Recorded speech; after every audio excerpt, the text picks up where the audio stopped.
76वें गणतंत्र दिवस की देशवासियों को बहुत बहुत हार्दिक शुभकामनाएं। देश के संविधान को 75 वर्ष पूरे हुए और 75 वर्ष के कालखंड में देश के संविधान ने अनेकों पड़ाव देखे। कांग्रेस की 4 पीढ़ियों द्वारा संविधान को प्रताड़ित करने के काल को भी देखा है।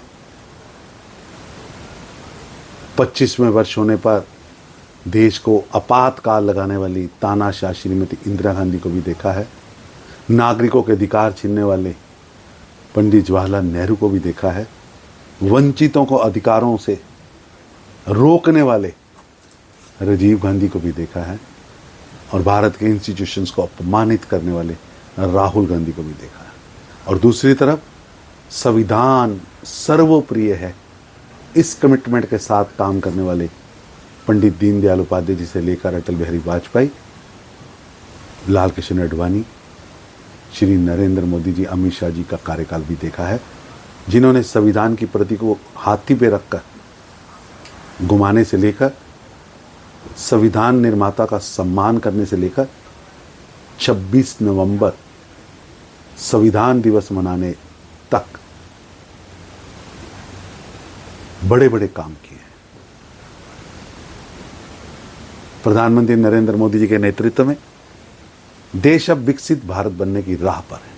5 ट्रिलियन अर्थव्यवस्था, दुनिया की तीसरी बड़ी अर्थव्यवस्था, गरीब, किसान, युवा, महिला, ये चारों को सामने रखकर संविधान निर्माता डॉक्टर भीमराव अंबेडकर जी के सपने को और संविधान के एक एक अक्षर को पालन करते हुए आगे बढ़ रही है सरकार।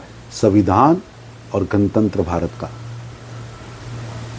सम्मान करती है।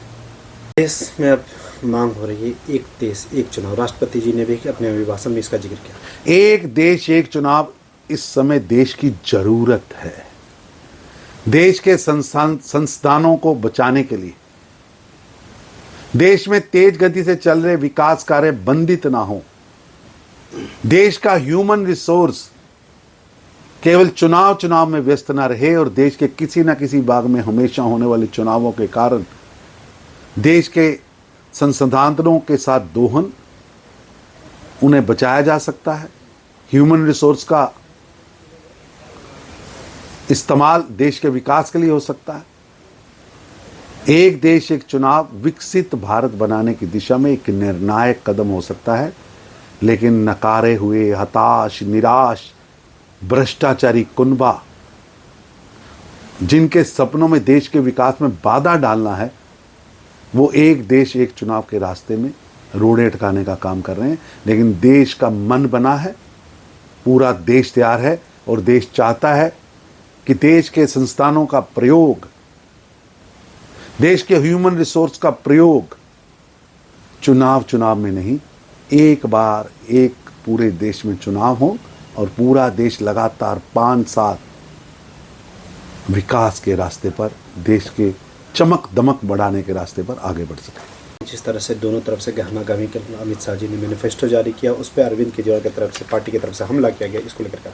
रिहायशी इलाकों में, स्कूलों, मंदिरों, गुरुद्वारों के पास शराब की दुकान खुलवाने वाले अरविंद केजरीवाल, जिन्हें दिल्ली को शराब की मंडी बना दिया, हजारों करोड़ रुपए लूट लिए, अस्पतालों के नाम पर फर्जी मोहल्ला क्लिनिक खोलने वाले अरविंद केजरीवाल और आपदा पार्टी, जिसने दिल्ली की जनता के साथ, स्वास्थ्य के साथ खिलवाड़ किया है। दिल्ली की जनता अरविंद केजरीवाल और आपदा के 10 वर्षों के झूठ, धोखाधड़ी, भ्रष्टाचार, विश्वासघात की राजनीति से मुक्ति चाहती है और निश्चित रूप से 5 फरवरी आपदा से मुक्ति और विकास की गाथा को डबल इंजन की नरेंद्र मोदी जी की सरकार बनेगी और दिल्ली को दुनिया की सबसे नंबर 1 वाली राजधानी बनाने के लिए एक माइलस्टोन स्थापित होगा।